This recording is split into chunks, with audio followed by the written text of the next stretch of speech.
distribusi normal multivariat, ya. Nah, yang tadi yang apa grafik titik ya, yang tadi yang diagram titik yang antara mid, antara apa gitu ya. Nah, itu ya kita akan lihat bahwa dia itu mempunyai hubungan, maka disebut normal multivariat gitu ya. Nah, nanti dalam distribusinya gimana gitu ya. Oke. Terus kalau misalkan dia itu berdistribusi normal, semuanya berdistribusi normal, kemungkinan besar dia berdistribusi normal multivariat ya. Jadi kalau semuanya setiap variabelnya berdistribusi normal, belum tentu normal multivariat ya. Tapi kalau dia semua variabelnya berdistribusi normal dan ada hubungan antar variabelnya, berarti dia distribusi normal multivariat ya. Kita akan lihat nanti. Oke. Oh, ini belum saya perbaiki ya. Fungsi distribusi normal univariat. Kita akan lihat dari univariat dulu yang telah kalian pelajari di Mathstat. Oke. Kalian sudah tahu seperti ini. Ini adalah fungsi distribusi normal univariat ya. Ada yang tulisnya ini untuk yang apa? Eksponensialnya, ada yang pakai eksponensial di sini ya. Ada yang ditulisnya 1/2 gitu ya. Terus di sininya minus 1/2, di sini ada Y dikurangi dengan mu kuadrat dibagi dengan sigma kuadrat, ada yang seperti itu ya. Ada yang kuadratnya dikeluarin, jadi ininya dikeluarin, kuadratnya di sini ya, sama aja ya. Oke. Intinya kita dapatkan PDF atau probability density function seperti ini. Oke. Nah, dari probability density function seperti ini kalian sudah pelajari bahwa fungsi ini akan menghasilkan kurva berbentuk lonceng. Oke.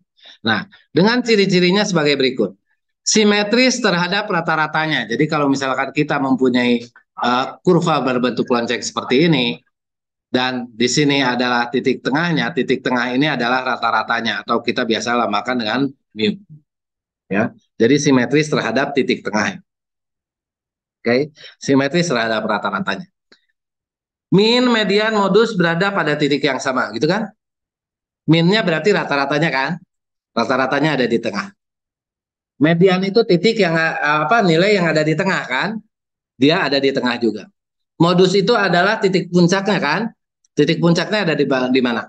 Ada di tengah juga. Jadi min, median, modusnya ada di titik yang sama. Jelas ya?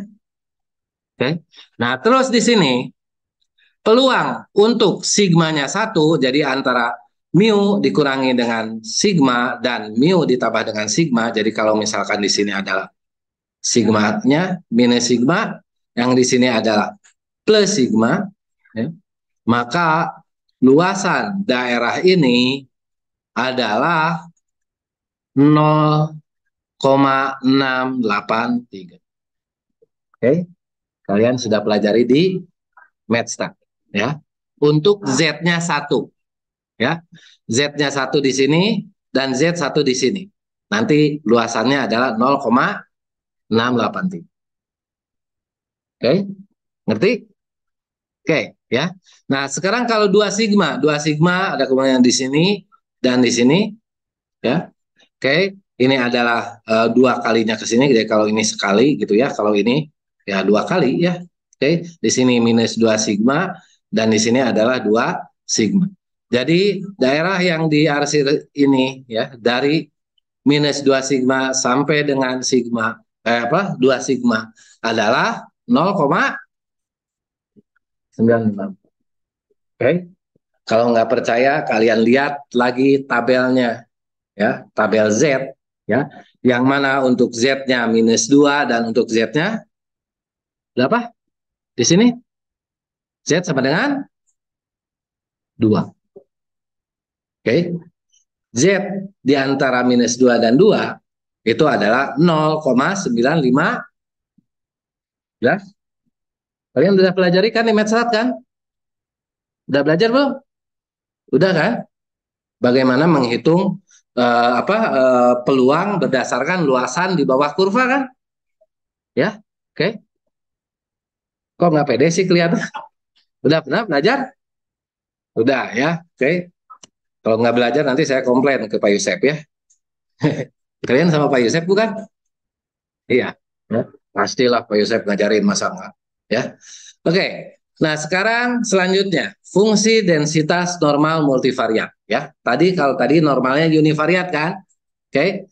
Nah adalah generalisasi atau perumuman ya dari fungsi densitas normal univariat. Tapi di sini P-nya atau variabelnya ada sebanyak dua atau lebih. Ya. Ada sebanyak dua atau lebih variabel acak atau kita ya kalau tadi kita lihat dia jadi dimensinya kan variabel. Ya, oke, seperti itu. Nah, kalau misalkan dia itu saling bebas, kalau saling bebas ya, peluang bersamanya P X, Y itu sama dengan apa? Px, Y kalau saling bebas akan sama dengan Px kali Py. Oke, ya. Di PTP saya berkali-kali ngomong tentang ini di apa? Prostok juga kemarin kalian dikasih tahu seperti ini kan? Oke. Kalau dia itu saling bebas jika peluang bersamanya itu sama dengan perkalian dari peluang marginal. Oke. Nah, sekarang kalau misalkan kita punya peluang, nah ini saling bebas dulu ya. Sorry. Nah, di sini saling bebas dulu ya. Oke. Kita punya peluang marginal seperti ini, ya. Nah, jadi di sini kita punya yang pertama itu adalah Y Y1 di sini tentu mu-nya mu1 dan sigmanya sigma 1 gitu kan? Ya kan? Ya. Terus nanti ada Y2 tentu di sini mu-nya mu2 dan sigmanya sigma 2, benar kan? Ya kan? Ya. Nanti ada yang untuk variabel ketiga, berarti di sini Y3 dikurangi dengan mu3 dibagi dengan 2 sigma 3 kuadrat gitu kan? Jelas? Oke. Jadi di sini kita punya 1/sigma 1 akar 2 pi dikali dengan eksponensial minus Y1 dikurangi dengan mu 1 dikuadratkan dibagi dengan 2 varian 1 gitu kan? Ya, 2 kali varian 1. Terus dikali dengan 1/sigma 2 akar 2 pi gitu kan?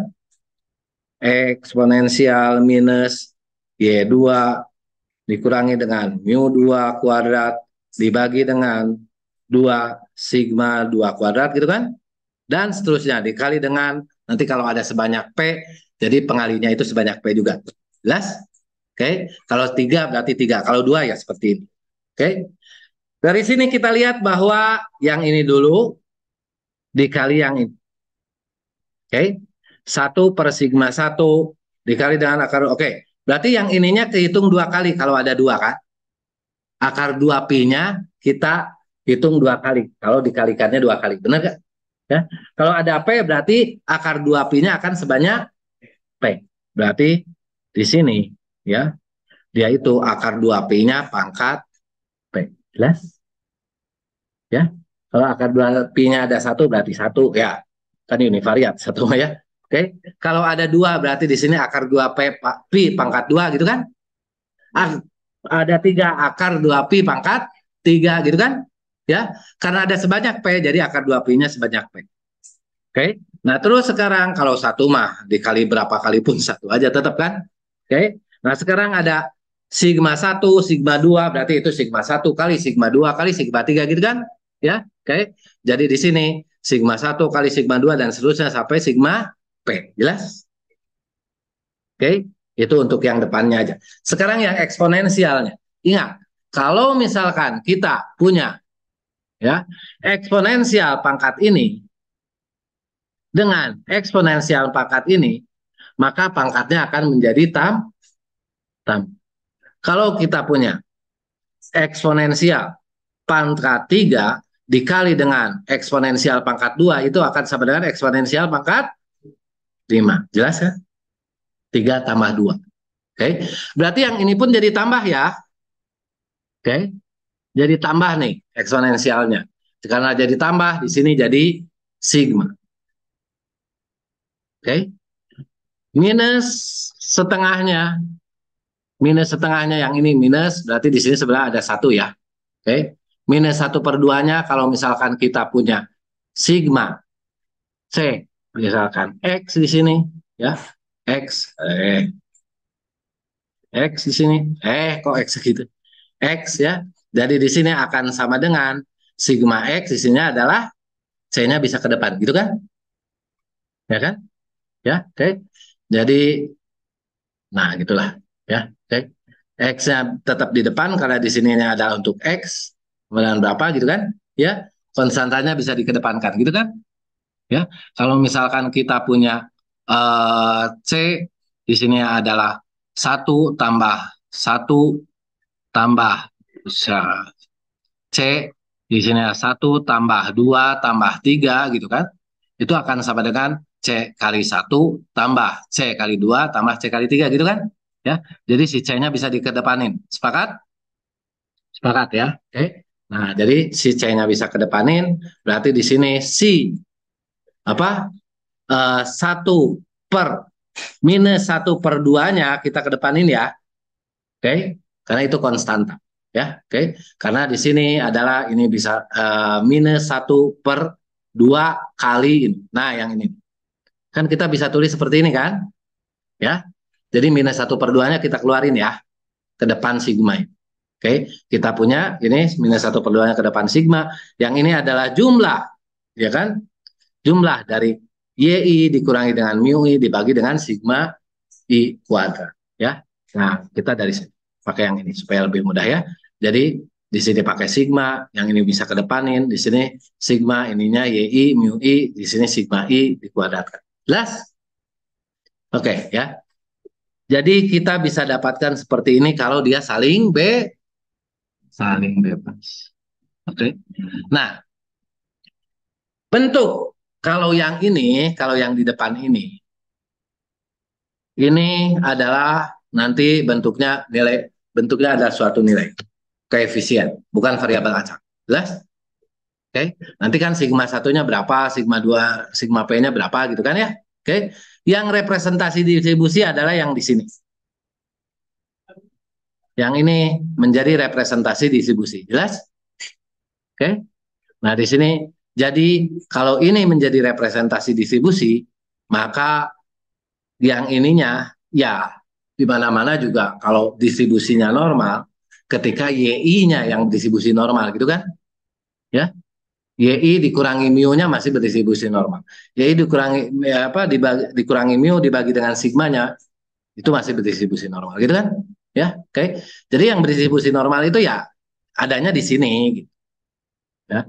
Nah, jadi sekarang bentuk YI dikurangi dengan mu I kuadrat per sigma kuadrat, kalau misalkan ini maka kita bisa tulis juga seperti ini, ya. Y dikurangi mu I kita bisa tulis seperti ini ya. Ini 1/sigma kuadrat. Nanti kan yang ini kan, ya. Yang ini adalah Y dikurangi mu I nanti dikali dengan Y kurangi mu I. Jelas? Bisa kan seperti ini? Oke. Nah, selanjutnya ya dari sini dari eksponensial fungsi distribusi normal, oke, mengukur jarak kuadrat dari YI ke mu I dalam unit simpangan baku uh, sigma ya. Bentuk ini dapat digeneralisasi kalau Y-nya berbentuk vektor. Ingat, karena kita multivariat, ya. Jadi Y-nya itu berbentuk vektor. Setiap individunya diukur sebanyak P kali, gitu kan? Ya. Kalau univariat setiap individunya diukur 1 kali, gitu kan? Tapi kalau multivariat setiap individunya diukur sebanyak P kali. Jelas?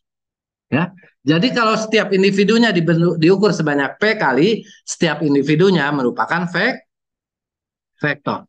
Oke. Di sini kita generalisasi dengan vektor, nanti kita punya vektor Y, gitu kan? Ya. Kita punya vektor rata-rata dengan perhitungan kemarin sudah saya kasih tahu, ya kan? Ya, sudah saya kasih tahu kan? Oke, kalian coba di itu Di praktikum dicoba ya. Oke. Dari mana dapat vektor rata-rata, terus dapat matriks varian kovarian, ya kan? Ya. Oke. Nah, terus ya ini juga apa? Vektor. Nah, ini di mana titiknya? Oke. Oke, yang ini juga vektornya, vektor datanya, dan ini vektor ratanya. Maka kita bisa dapatkan seperti ini, dan ingat, di sini pakai transpose, ya. Karena kalau misalkan kita punya vektor, misalkan di sini, seseorang diukur 2 kali, tinggi badan dan berat badannya, misalkan ya. Oke, tinggi badannya adalah 165, dan berat badannya adalah, dan berat badannya adalah, jangan tambah dulu ya, 50 kilogram ya. Oke. Jadi si vektornya itu, si X1 itu atau orang pertama itu misalkan ya, dia itu adalah 165 dan di bawahnya adalah 50. Ini representasi untuk tinggi badan, ini representasi untuk berat badan. Misalkan seperti itu. Jelas? Oke. Nah, sekarang kita inginkan dari sini adalah ya 165 ditambah dengan, oh tentu ini nanti dikurangi dengan rata-ratanya ya. Oke. Ini pun dikurangi dengan rata-ratanya gitu kan? Ya. Oke. Nah, saya ingin 165 dikurangi dengan rata-ratanya ditambah ini jadi kuadrat ditambah dengan 50 dikurangi dengan mu 2 dikuadratkan gitu kan? Ya. Kalau dari sini, ya. Nah, jadi di sini untuk dapat seperti ini ya kita transposkan rata apa y dikali dengan rata dikurangi dengan rata-ratanya. Misalkan x itu adalah y1 dikurangi dengan mu, misalkan seperti itu ya. Oke. Nah, di sini kita transposkan ini jadi dikurangi dengan mu 1, ini juga dikurangi dengan mu 2 dikali dengan 165 dikurangi dengan mu 1 dan 50 dikurangi dengan mu 2. Oke. Jadi kalau seperti ini transposnya, terus ini barisnya, ini kolomnya, baris kali kolom gitu kan? Ya, akan didapatkan nanti skalar gitu kan? Ya. Ini ukurannya berapa? 1 kali 2 yang ini 2 kali 1 gitu kan? Ya. Oke. Nah, jadi di sini akan didapatkan nanti satu skala. Jelas? Oke. Nah, jadi ya kita pengamatannya kita bisa bentuk seperti ini, ya. Nah, pengamatan seperti ini disebut juga dengan jarak mahala nubis. Itu sudah saya sampaikan kemarin juga kan, ya. Jadi sama dengan jarak mahala nubis tapi terhadap ratanya. Oke, di R itu mudah kok. Kalian ketik mahala nubis terus kasih tahu vektor rata-ratanya, kasih tahu variannya, nanti keluar ya jarak antara si individu itu dengan rata-ratanya, jarak mahalan nubis. Ya, oke. Oke, sampai sini jelas? Oke. Nah, kita lanjutkan di sini ya. Jadi kalau tadi kita ini saling bebasnya seperti ini ya. Nah, representasi antara variabel ya, antara jika variabel itu saling bebas dengan saling bergantung bedanya suatu dua variabel itu saling bebas itu direpresentasikan dengan nilai apa? Nilai apa? X1 dengan X2 atau Y1 dengan Y2 itu saling bebas kalau nilai apanya gimana? Apa? Nilai korelasinya no. Oke. Karena korelasi itu kemarin ya, korelasi itu adalah apa? Kovarian ya. X, Y misalkan ya, dibagi dengan varian X dan varian Y, dia akan bernilai 0 kalau kovariannya juga 0. Oke. Jadi yang ini berlaku ketika matriks varian kovariannya adalah sigma 11, 0, 0, 0, sigma 21, sigma 22, 0 gitu kan? 0, 0, sigma 33. Gitu kan? Oke. Nah, kalau kalian menghitung X1 dikurangi X kali X2 kali X3, ini adalah representasi dari determinan. Ngerti nggak? Ya. Jadi nanti kan kalau determinan kalian tambah lagi nih di sini sigma 11, 0, 0 gitu kan? Ya. Terus di sini tambah lagi 0, sigma 22, 0 gitu kan? Nah, terus ke sini nanti jumlahin gitu kan? Ya. Terus ke sini nanti dikurangi gitu kan? Ya kan? Ya. Yang ininya adalah perkalian adalah sigma 1 kali sigma 2 kali sigma 3. Nanti dijumlahkan dan ditambah 0 dan dikurangi 0 kan? Ya, karena yang lainnya 0. Nah, maka ini adalah representasi dari determinan. Ingat, ini adalah representasi dari determinan. Oke, karena ini kalau misalkan bergantung, dia itu bergantung, maka di sini rho-nya tidak akan nol kan? Rho-nya ada nilainya kan? Rho-nya ada nilainya kalau kovariannya pun ada nilainya. Berarti di sini ada sigma 1, 1 2, di sini ada sigma 1 3, di sini ada sigma 2 3, seperti ini juga ada. Gitu kan? Oke. Jadi, ketika dia itu tidak saling bebas, kita tinggal masukkan aja di sini sebagai determinan dari matriks varian kovarian. Jelas? Oke. Jadi itu adalah determinan varian kovarian dan untuk yang ininya kita pakai yang ini, ya kan? Ya. Nah, jadi kita pakai Y dikurangi dengan mu T transpos sigma inverse dari Y min mu. Itulah cerita di mana apa fungsi normal multivariat bentuknya jadi seperti ini. Oke, jelas ya? Oke. Nah, nanti mungkin kalian kalau kreatif ya fungsi-fungsi normal lain, fungsi-fungsi distribusi lain, Pak, bagaimana bentuk multivariatnya? Ya, stepnya sama dengan ini. Ya, stepnya sama dengan ini. Kalau yang eksponensial, insya Allah lebih mudah. Ya, oke. Stepnya sama dengan ini. Oke, lanjutkan. Ya, maka ini adalah fungsi densitas normal multivariat. Ya, fungsi densitas normal multivariat seperti ini. Ya, biasanya kalau di sini ya sama aja mau Y1, Y2 sampai dengan YP dia itu harus berada di antara minus tahingga sampai tahingga gitu ya. Oke, boleh berada di antara minus tahingga sampai tahingga. Fungsi di sini kalau misalkan dia variabelnya akan sebanyak P, maka kita tuliskan dengan N indeks P seperti itu. Ya kan? Ya. Dan parameternya adalah tentu rata-rata juga dan varian juga. Tapi karena dia multivariat, rata-ratanya berbentuk vektor. Dan variansnya berbentuk apa ini?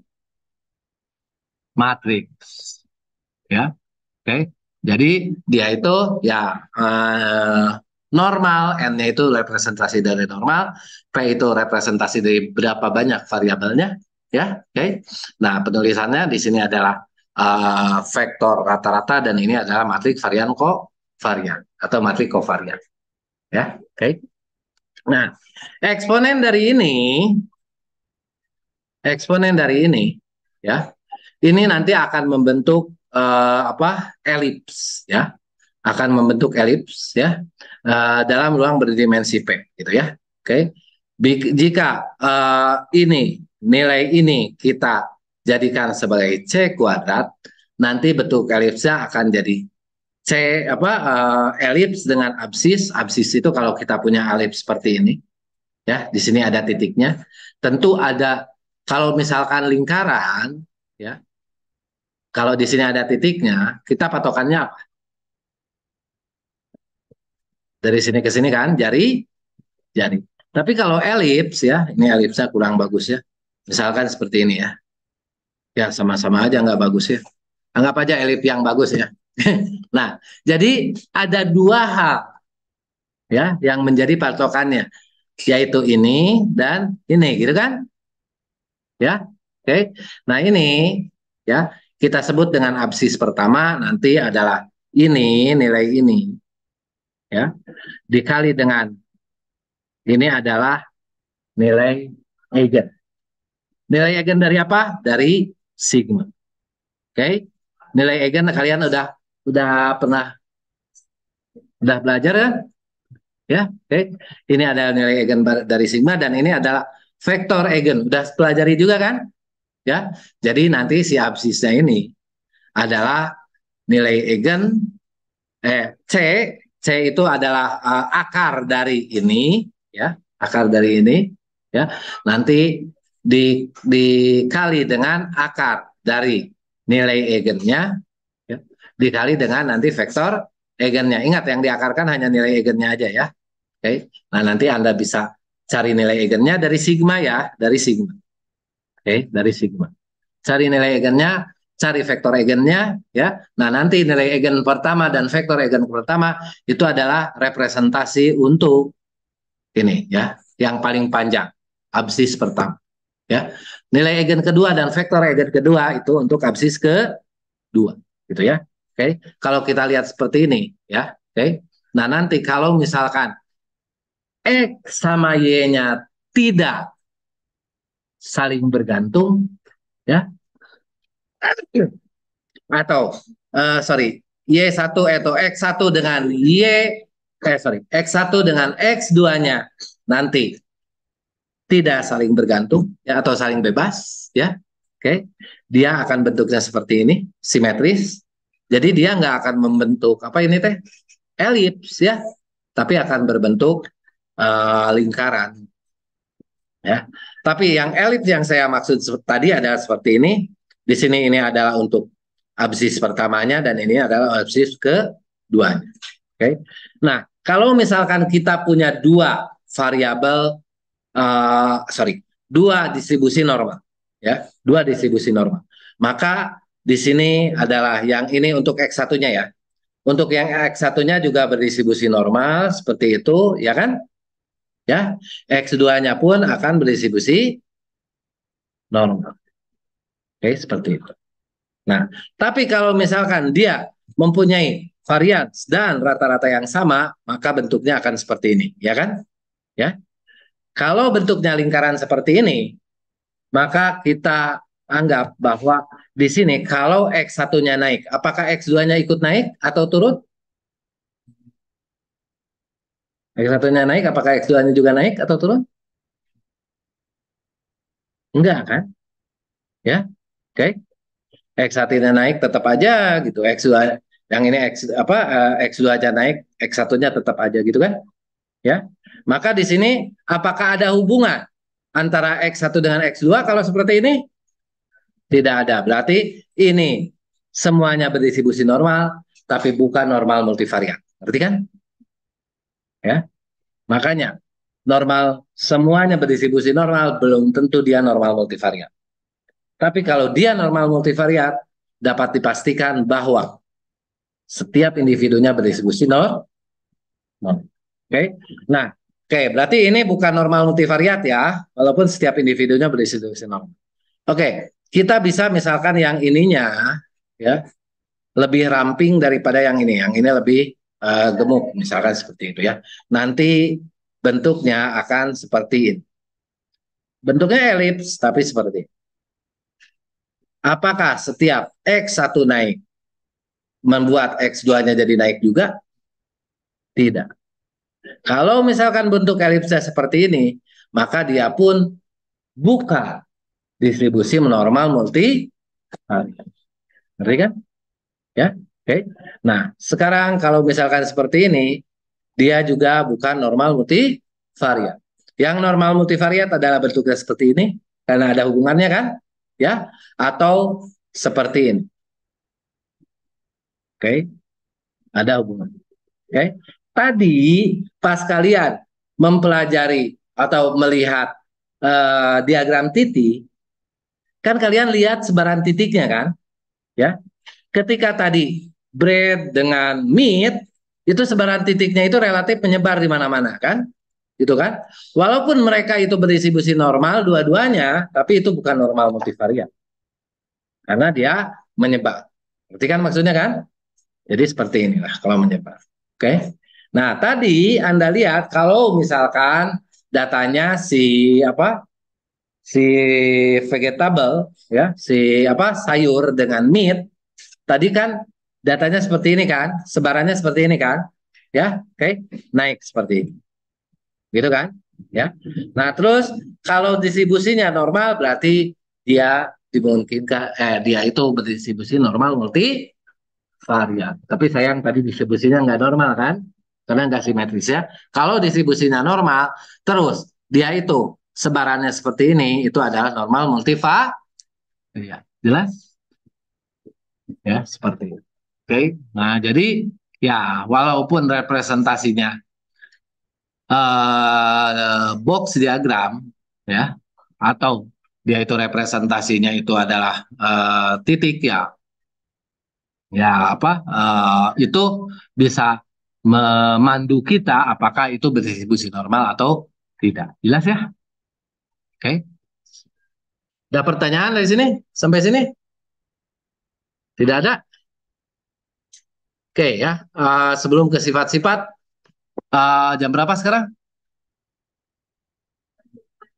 Oke, masih lama ya. Oke, 30 menit lagi lah ya. Oke, sifat-sifat distribusi normal yang saya berkali-kali tadi ngomong ya. Oke, yang sifatnya itu tadi kalau dia berdistribusi normal multivariat, maka jika dia berdistribusi normal multivariat, maka setiap variabel univariatnya itu adalah berdistribusi normal. Itu yang ya. Jika XP berdistribusi normal multivariat, maka semua anak gugus X itu juga berdistribusi normal yang tadi ya. Tapi tidak berlaku sebaliknya ya. Hanya berlaku satu arah dari sini ke sini. Oke? Tapi tidak berlaku sebaliknya. Tidak jika dan hanya jika. Ya. Anda pernah belajar kan? Ya, logika matematik pernah belajar kan? Ya. Kalau jika maka berarti itu hanya berlaku satu arah. Kalau jika dan hanya jika berarti itu berlaku dua arah. Ya. Jadi di sini adalah jika XP itu berdistribusi normal, maka semua anak gugus dari X merupakan distribusi normal. Tapi kalau semua anak gugus itu berdistribusi normal, belum tentu dia itu berdistribusi normal multivariat. Ya. Karena kalau tidak ada hubungannya, dia itu bukan normal multivariat. Ya. Oke. Nah, terus Pak, kalau tidak normal multivariat gimana? Ya kalian lakukan aja analisis univariat. Ya, kenapa analisis multivariat? Toh si Y1-nya X1-nya nggak ada hubungannya dengan X2. Nggak usah simultan, kalian ya lakukan aja sendiri-sendiri. Gitu ya. Oke, seperti itu. Oke, nah yang lainnya adalah kombinasi linear dari semua komponen X berdistribusi normal jika di sini adalah XP-nya berdistribusi normal juga ya. Jadi maksudnya gini ya. Kalau kita punya ya XP berdistribusi normal, di sini X1, X2, XP ini berdistribusi normal multivariat ya. Oke. Kita punya ini berdistribusi normal multivariat. Maka nanti kombinasi linearnya kan akan jadi misalkan kita punya di sini satu, di dua, jadi di sini nanti akan jadi satu. Ini A-nya itu A transpose ya adalah satu kali P karena dia udah ditransposkan gitu kan? Ya. Terus X-nya itu adalah matriks berukuran kalau di sini P kali jadi ini harusnya X transpose ya. P kali N gitu ya. Oke. Nah, jadi di sini Anda akan mendapatkan nanti suatu vektor atau variabel acak berukuran 1 kali n, ya, atau ditransposkan nanti dari n kali 1, ya. Oke. Jadi di sini adalah satu variabel yang mana variabelnya itu adalah berdistribusi nor, gitu ya.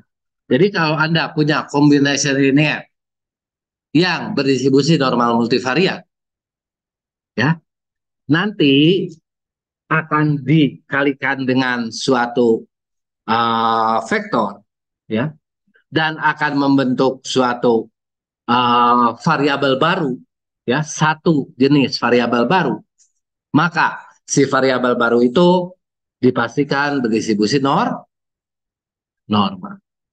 ya. Oke. Anda akan pelajari ini di korelasi kanonik nanti, ya, dan di regresi juga, ya. Oke. Di regresi multivariat. Oke. Nah, regresi multivariat itu, ya, mempunyai asumsi dia itu, kalau regresi itu yang normal itu apa? Y-nya atau residunya? Residunya. Jadi dia itu, si residunya itu sama dengan dihitungnya dari apa? Y dikurangi Y topi. Ya kan? Ya, oke. Nah, ini ya nanti ada yang dikuadratkan jadi um, mean square error gitu ya, lain sebagainya. Ada yang diabsolutkan atau absolute square error gitu ya. Sorry, mean absolute error gitu ya, dan lain sebagainya. Ingat, yang harus normal itu adalah ini, oke? Tapi kenapa orang itu kadangkala menguji normalitas dari y-nya, ya kan? Ya, ada yang seperti itu. Padahal y-nya nggak harus normal, yang harus normal itu e-nya. Karena biasanya kalau dia itu berdistribusi normal dan ini pun berdistribusi normal, maka e-nya pun akan berdistribusi normal. Ya. Nanti kalau y-nya berdistribusi normal, orang itu akan lebih yakin bahwa nanti residunya akan berdistribusi normal. Walaupun mungkin aja terjadi si residunya nggak berdistribusi normal, mungkin, ya. Tapi setidaknya dari awal lah, ya, di CE-nya itu kalau misalkan dia berdistribusi normal akan lebih pede gitu ya, oke, dan lebih pede itunya berdistribusi normal. Tapi ingat, yang harus berdistribusi normal adalah residunya, bukan Y-nya, ya. Oke, tapi suka ada orang yang melakukan itu, ya dia mah untuk nambah pede aja, ya. Oke. Oke, nah terus sekarang kalau misalkan si X1, X2 oke, saling bebas dan berdistribusi, X1-nya itu berdistribusi normal, X2-nya itu berdistribusi normal. Oke, berarti ini harusnya ini matriks ya. Matriks pertama dan matriks kedua itu saling bebas gitu ya. Oke. Nah, terus tapi yang X1-nya berdistribusi normal, X2-nya berdistribusi normal. Oke. Nah, terus kita gabungkan nih ya, si X1 dan X2-nya seperti ini. Ini adalah untuk yang apa, X1, ini untuk yang X2. Jadi misalkan nih, misalkan ini laki-laki diukur tinggi badan dan berat badan. Oke, tinggi badan dan berat badan laki-laki tentu saling bebas dengan tinggi badan dan berat badan perempuan kan? Oke, berarti di sini ada kelompok laki-laki, ya. Di sini tinggi badan, di sini berat badan, ini kelompok laki-laki. Di sini X1, sorry, Y1-nya tinggi badan, Y2-nya adalah berat badan, ya. Oke. Dia itu berdistribusi bivariat normal. Oke, berdistribusi normal bivariat karena ada dua, ya. Oke. Nah, terus di sini ada perempuan, ya. Perempuan sama tinggi badan dan berat badannya juga dihitung. Nah, X1, X2. Oke. Sorry, Y1, Y2-nya. Oke. Nah, terus kita gabungkan nih. Ini ke sini. Jadi nanti ada laki-laki, di sini adalah X1, X2 untuk laki-laki gitu kan? Ya. Terus kita gabungkan juga di sini ada X1 dan X2, yang ini untuk laki-laki semua dan yang ini untuk perempuan. Jadi kita punya data ini nih. Data ininya akan seperti apa? Data ininya akan juga berdistribusi normal. Tapi nanti normalnya seperti ini ya. Rata-ratanya tentu nanti ada rata-rata rata-rata untuk ini dan ini gitu ya. Oke, digabung jadi gimana gitu ya. Nah, tapi untuk kovariannya di sini. Untuk kovariannya di sini. Nanti ada yang karena dia saling bebas ya. Oke, ada yang matriksnya no ya, seperti itu ya. Oke.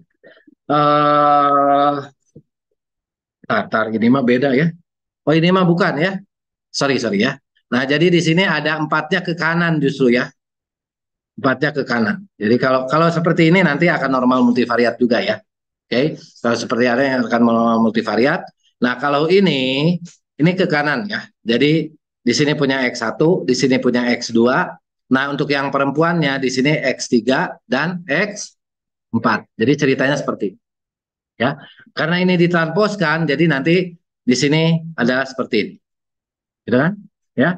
Ini untuk laki-laki dan bawahnya untuk perempuan, ya. Nah, jadi di sini ini akan punya nanti rata-rata untuk laki-laki gitu kan? Ya. Dan kita akan dapatkan juga rata-rata untuk perempuan. Oke, ya. Nah, ini adalah nanti dari yang laki-laki aja kita akan punya varian untuk tinggi badan dan berat badan untuk laki-laki gitu kan? Ya. Nah, untuk tinggi badan dan berat badan laki-laki terhadap perempuan nanti akan nol karena dia saling bebas, gitu ya. Nah, tapi yang perempuan nanti akan punya varian perempuan aja dan yang ininya saling bebas akan sama dengan nol. Nah, walaupun kita bentuk seperti ini ataupun kita bentuk seperti ini, ya, empat variabel walaupun ini dan ini saling bebas, maksudnya seperti itu, ya. Tapi ada satu aja, satu aja hubungan antar dua variabel itu akan menjadi normal multivariat. Ngerti kan maksudnya kan? Ya. Jadi X1 dan X2 itu ada hubungan, X3 sama X4 ada hubungan, maka ini akan menjadi normal multivariat. Kita punya X1, X2, X3, X4. X1 dan X2 ada hubungannya. Oke. Terus kita X3 dengan X4 tidak ada hubungannya, X3 dengan X2 tidak ada hubungannya, ini dengan ini juga tidak ada hubungannya. Kalau kalian uji, ini akan jadi normal multivariat. Seperti itu maksud. Ngerti kan? Ya, oke. Karena normal multivariat itu dia itu tidak akan berdistribusi normal multivariat. Kalau kalau kita punya matrik varian kovarian, ya, misalkan sorry, varian kovarian dan di segitiga atas atau segitiga bawahnya benar-benar nol semua, ngerti nggak? Ya, benar-benar nol semua. Tapi kalau ketika di sini X1 dan X2-nya dia itu berhubungan, jadi di sini adalah X1, sorry ini X2, di sini X1, misalkan di sini ada angkanya kan, ya. Walaupun yang lainnya nol, apakah segitiga bawah ini semuanya nol? Segitiga bawah matriks segitiga bawah ini semuanya nol nggak? Enggak. Karena di sini ada satu yang tidak, gitu kan? Maka dia masuk ke dalam asumsi distribusi normal multivariat. Jelas ya? Oke. Jadi kalau misalkan ada punya kasus seperti ini, dia akan normal multivariat pas diujinya, gitu ya. Oke. Nah, terus di sini jika X itu berdistribusi normal multivariat dengan sigmanya oke, ini ya maka dia akan berdistribusi C square. Oke. Nah, ini akan kita manfaatkan ya. Distribusi C square ini ya, distribusi C square ini akan kita manfaatkan untuk menguji apakah dia berdistribusi normal atau tidak. Oke. Nah, jadi di sini oke, di sini adalah si X dikurangi ininya harus berdistribusi C square. Kalau dia berdistribusi C square, oke. Kita bisa lihat, kita bisa uji ya dengan derajat bebasnya apa ini? P ya, dengan derajat bebasnya P. Oke, di sini dengan selang kepercayaannya adalah 1 min alfa gitu ya. Oke. Nanti dikali 100 jadi ya nanti kita harus cari C-square-nya dengan alfanya berapa dan P-nya ya tentunya. Oke, P-nya berapa. Jelas? Oke, kita akan lihat nih. Oke, ini bagaimana caranya dengan memanfaatkan C-square itu tadi? Yang pertama, evaluasi apakah data itu memiliki distribusi normal, kita telusuri secara eksplorasi gitu ya. Oke. Seperti halnya untuk kasus univariat, penelusuran akan diawali dengan kuantil-kuantil, dari C-square dan kuantil C-square. Kuantil-kuantil plot itu Kiki plot. Maksud saya ini sama seperti halnya di univariat. Ya, kita juga akan menggunakan kuantil-kuantil plot. Ya, tapi ya, karena ini berdistribusi C-square, maka pembanding kuantil-kuantil plotnya adalah kita bandingkan dengan kuantil C-square. Jelas? Seperti itu ya. Oke. Tahapannya adalah yang pertama itu kita hitung dulu karena ini ada representasi matrik jarak Mahalanobis ya. Oke. Jadi hitung dulu ini kita hitung sebagai nilainya adalah D kuadrat. Oke. Itu jarak gitu ya. Oke. D itu distance. Oke. Karena ini representasi jarak Mahalanobis jadi kita notasikan dengan D. Oke. Terus nanti setelah kita dapatkan D-nya, kita itu beri peringkat. Yang paling kecil kita beri peringkat dengan 1. Yang paling besar ya dengan N-nya berapa. Jadi nanti ada peringkat 1, peringkat 2 dan seterusnya kan? Ya, oke. Nah, terus carilah nilai Q kuadrat, oke. Setelah K-nya dapat, ya kan? Setelah dapat K-nya, peringkatnya, kurangi setengah bagi dengan N. Nanti Anda dapatkan nilai peluang K. Oke. Nah, terus sekarang dari nilai peluang K ini kita hitung nilai C square. Oke. Setelah didapatkan nilai C square-nya, kita buat plot antara jarak DI itu dengan C square P. Oke. Jika plotnya membentuk garis lurus, maka dia akan berdistribusi normal multivariat. Oke. Walaupun Anda sudah menggunakan Mardia untuk menguji bahwa data itu berdistribusi normal atau tidak. Oke. Nah, tapi Mardia pun sebenarnya dia itu dasarnya adalah kuantil-kuantil. Oke. Nah, misalkan kita punya X1, X2, X3, X4 seperti ini. Ya. Dari X1, X2, X3, X4 seperti ini akan lebih mudah kalau pakai R ya. Tapi saya di sini menggunakan, nah, kita punya data X1, X2, X4 seperti ini. Ya, oke. Ini datanya dari yang ini ya. Datanya dari yang ini. Nah, yang ini. Sama dengan ini. Oke. Nah, terus di sini dari ini R-nya ada 16. Ini juga R-nya ada 16. Respondennya maksud. Oke. Nah, dari sini kita pertama, kita harus ngitung dulu XI dikurangi mu. Benar nggak? Ya. Jadi di sini si variabelnya kita kurangi dengan mu itu apa? Rata-ratanya. Oke. Nah, jadi di sini kita ini variabelnya. Ini variabel kita hitung dulu rata-ratanya. Ini rata-ratanya. Oke. Nah, terus di sini ini adalah 1,29 dikurangi dengan 1,005 dapat 0,235. Oke. Nah, terus yang ini 0,98 dikurangi dengan ini dapat ini. Ya. Oke. Nah, terus dan seterusnya ini adalah setiap X-nya dikurangi dengan rata-ratanya. Kita dapat seperti ini. Oke. Nah, terus sekarang kita juga harus ngitung variansnya di sini. Inverse dari variansnya, ya. Kalau misalkan kita lihat di sini, ini, nah itu adalah perkalian antara ini, ya, perkalian antara ini dengan variansnya saya hitung di sini. Ini adalah variansnya, lihat. Covariance, ini kelihatan kan ya, walaupun kecil ya. Oke, ini adalah nilai-nilai variannya. Nah, terus kita hitung inverse-nya. Oke, nah nanti setiap vektor ini kan vektornya ke kanan nih, ya kan? Ya, dikali dengan kovarian apa inverse dari kovarian, dapat yang ini. Oke, dapat ya. Nah, selanjutnya setelah si vektornya kita kalikan dengan inverse kovariannya, kita kalikan lagi dengan vektornya itu kan, tapi nggak di inverse. Jadi di sini ini adalah ini yang udah dikalikan dengan variansnya dikali dengan yang ini. Tapi di sini ada tulisan transpose. Jadi transpose dari, ya kan?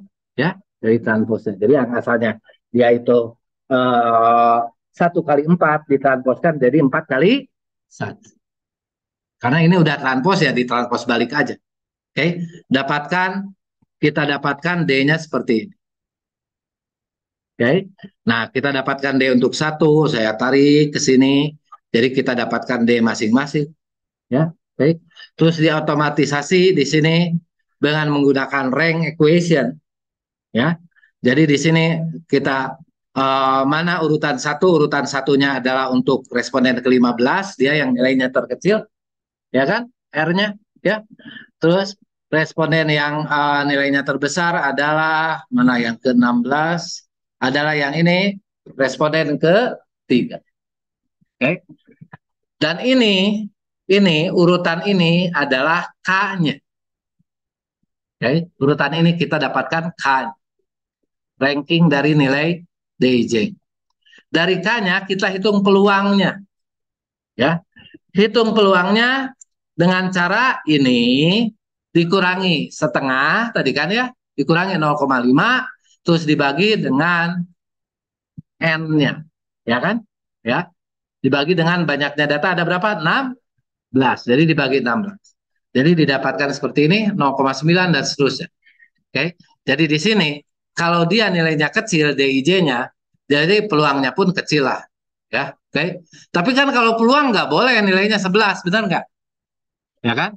Makanya di sini berdasarkan urutannya kita cari nilai peluangnya jadi 16 dikurangi dengan 0,5 dibagi dengan 16. Tentu dia akan berkurang dikit kan, berkurang 0,5 kan? Ya. Jadi ini sebenarnya proporsi sebenarnya. Ya. Tapi nggak mungkin satu juga. Jadi 0,96 dan seterusnya. Jelas? Oke. Jadi kalau misalkan nggak dikurangi 0,5, 16/16 jadinya satu kan? Ya kan? Ya kalau peluang satu ya kayaknya nggak mungkin juga gitu kan? Ya. Jadi dikurangi 0,5 dulu setiap itu. Oke. Oke, nah di sini dapat PK-nya, dapat nilai peluangnya. Oke.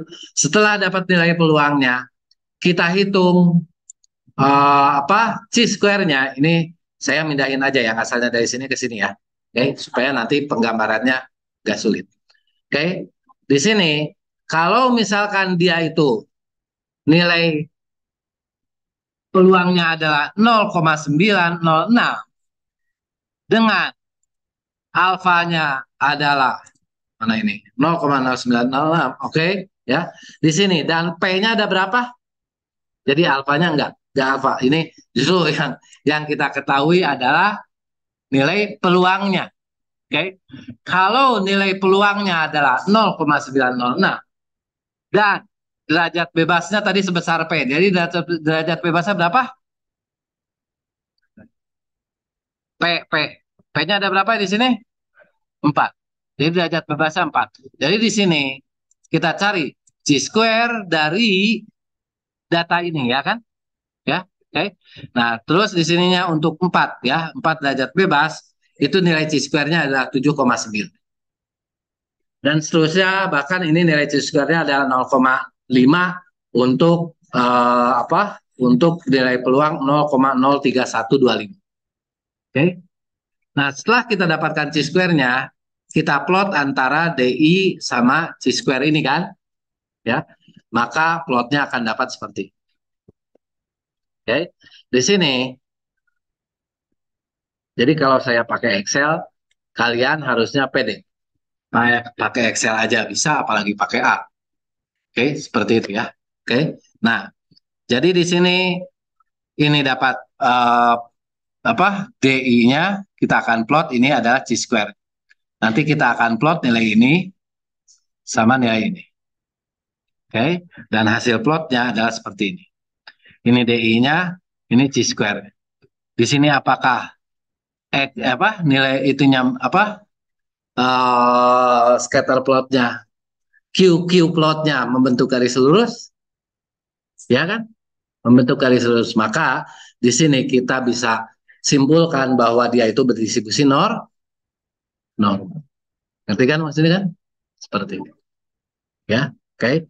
Nah, Pak itu distribusi normal gimana? Kalau di sini, kalau misalkan yang simple itu pakai yang konsepnya seperti ini ya, oke? Itu pakai yang ini, Kolmogorov, Smirnov, ya. Kolmogorov, Smirnov dia berdasarkan seperti ini. Nanti ada nilai Kolmogorov, Smirnov dia bandingkan seperti itu ya, oke? Tapi sebenarnya kita bisa cari berdasarkan korelasi, ya. Yang mana kalau misalkan titiknya ini sempurna, korelasinya satu, benar? Sempurna membentuk garis, maka korelasinya satu, ya kan? Tapi kalau ini mah kan ada belok-beloknya nih, jadi nggak akan satu lah. Tapi korelasinya kita dapatkan adalah 0,9793. Itu korelasinya, ya. Nah, berdasarkan dalam buku Johnson, ya, kita bisa kalau misalkan nilai korelasinya adalah 0,9126 dari datanya ada sebanyak 15 gitu ya. Oke, 15 dan nilai korelasinya segini atau lebih, maka dia berdistribusi normal dengan level signifikannya 0,01 ya. Oke. Jadi patokannya itu ya. Nah, jadi kalau misalkan kita lihat di sini, jika lebih besar dari tabel berarti normal ganda. Oke, di sini ya. Untuk kita kan tadi 16 ya. Ya, kita pakai aja yang tinggi lah 20 ya. Oke. Kita pakai aja di 20. Nah, di sini untuk dapetin 0,01 itu nilai korelasinya harus lebih dari 92 0,9269. Nah, di sini emang lebih ya. Jadi 0, jadi kalau N-nya ada 20 pun dia lebih gitu ya. Oke. Maka V-value-nya kurang dari 0,1 0,01 maka di sini dia itu berdistribusi normal multi. Oke. Nah, QQ plot ini sebenarnya dipakai oleh Kolmogorov-Smith. Oke, tapi dia tidak berdasarkan korelasi, tapi berdasarkan nilai Kolmogorov-Smirnovnya. Oke. Nah, yang lainnya ada berdasarkan Shapiro-Wilk ya. Dan yang kemarin Anda pelajari adalah Mardia. Ada dua kan? Kalau Mardia yang dicarinya itu adalah diuji skewness-nya, diuji kurtosis. Skewness itu apa? Kemiringan. Kalau kurtosis apa? Keruncingan. Oke. Nah, kalau misalkan seperti ini masalahnya di skewness atau di kurtosis? Di kurtosis. Karena di sini dia terlalu runcing. Terlalu runcing disebut apa? Medstat. Leptokurtik. Oke. Kalau misalkan seperti ini, jadi dia platykurtik. Yang mana kalau seperti ini atau seperti ini dia tidak berdistribusi normal, benar kan? Ya, yang berdistribusi normal itu ya yang berbentuk lonceng yang seperti ini. Oke. Nah, jadi kalau misalkan Shapiro-Wilk dan Kolmogorov-Smirnov ya, itu dia itu diuji berdasarkan ya tadi ya fungsinya apakah nanti si data-datanya itu sama enggak dengan chi-square ya. Oke. Nah, kalau yang ini justru ia lebih unik karena dia lihat kurtosisnya dan dia lihat kemiringannya. Kalau misalkan dia seperti ini, berarti miring, berarti tidak berdistribusi normal. Jadi dia ada kalau misalkan saya anjurkan yang lebih baik itu mana? Yang lebih baik itu di antara tiga itu adalah Mardia, ya. Jadi di Mardia ada skewness dan kurtosis yang diujinya. Tidak hanya skewness-nya ada kurtosis. Tapi ini hal yang berbeda daripada Kolmogorov Smirnov dan Sapirowil. Yang mana Kolmogorov Smirnov dan Sapirowil itu konsepnya hampir seperti ini, ya. Jadi dia punya fungsi, yang satu fungsi fungsi apa? Fungsi kalau dia itu distribusi normal multivariatnya gitu ya. Terus nilai-nilainya terus diupload. Kalau dia sama-sama berarti ya itu dia berdistribusi normal multivariat. Oke, sebenarnya kalau misalkan Anda cari untuk uji distribusi normal itu tidak hanya tiga, ya. Ada banyak, kalau nggak salah ada sekitar 22 atau berapa lah, ya. Ada banyak ya, tapi untuk setiap ujinya itu ada tujuannya sendiri-sendiri. Jadi Anda bisa pelajari nanti kalau pakai ini gimana, kalau pakai ini gimana, kalau pakai ini gitu. Gitu ya. Oke. Yang pasti yang populer ini adalah tiga hal ini dan yang recommended adalah Mardia test fitting dengan menggunakan. Oke.